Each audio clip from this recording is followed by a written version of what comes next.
Monsieur le député de Saint-Jean. Monsieur le Président, les 800 étudiants en pharmacie sont à la fois en colère et inquiets. Depuis plusieurs semaines, ils demandent au ministre de la Santé et aux pharmaciens de négocier de bonne foi pour résoudre leurs différends qui limitent l'accès aux stages et donc la poursuite de leur formation, la formation des futurs pharmaciens. Les stages font partie de la formation obligatoire des étudiants en pharmacie. Sans stage, on retarde leur formation et on nuit au service à la population. Le 27 mars prochain, l'Ordre des pharmaciens du Québec initie une rencontre avec tous les acteurs concernés par ce manque de stage.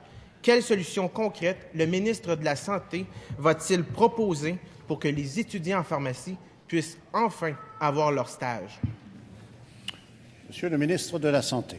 On comprendra, Monsieur le Président, que les stages de formation des étudiants en pharmacie ne sont pas sous la responsabilité du ministère de la Santé et des Services sociaux.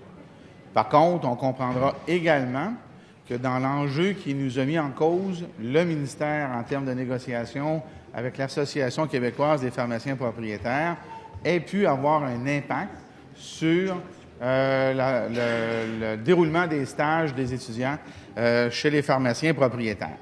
Alors, cet enjeu-là, Monsieur le Président, de négociation, techniquement, n'existe plus. Pourquoi? Parce que la chose qui nous opposait aux pharmaciens propriétaires était une question de revenus qui a été par elle-même résolue. Non seulement elle est résolue, mais nous sommes revenus à la négociation. Alors, sur le plan financier, Monsieur le Président, les pharmaciens propriétaires n'ont plus de raison de ne pas donner de stage. Alors, il faudrait leur poser la question pourquoi choisissent-ils aujourd'hui de continuer à ne pas donner de stage? La réponse ne peut pas être ici, à l'Assemblée nationale. Première complémentaire, Monsieur le député de Saint-Jean. Monsieur le Président, je pourrais répondre à qui la faute. Le responsable est pas mal devant nous autres. Monsieur le Président, la formation des étudiants en pharmacie inclut 1600 heures en milieu professionnel. Sans ces heures, ils ne peuvent pas compléter leurs études. C'est donc leur graduation qui s'en trouve menacée, mais même l'avenir de la formation, de l'avenir de la profession des pharmaciens.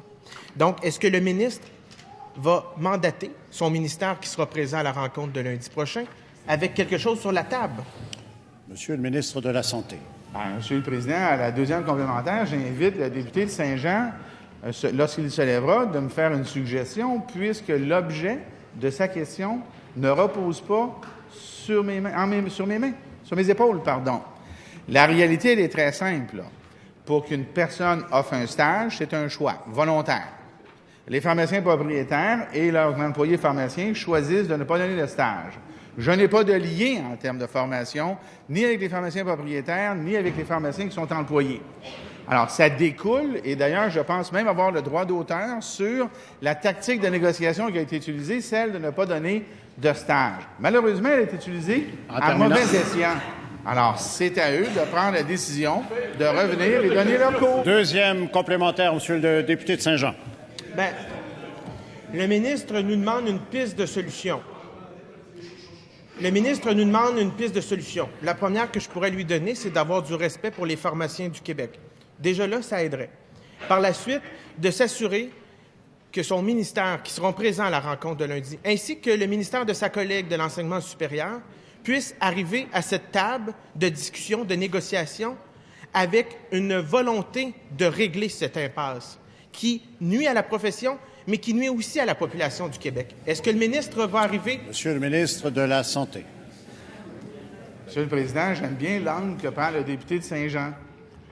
Mais ceux et celles qui ont choisi de nuire au complètement, c'est comme ça qu'on dit en français, au complètement de la formation des étudiants en pharmacie du Québec, ce sont les pharmaciens eux-mêmes. Alors, si le député, Monsieur le Président, veut absolument blâmer quelqu'un, et s'il veut absolument trouver quelqu'un de responsable, bien qu'il vise les gens qui ont la responsabilité de donner cette formation.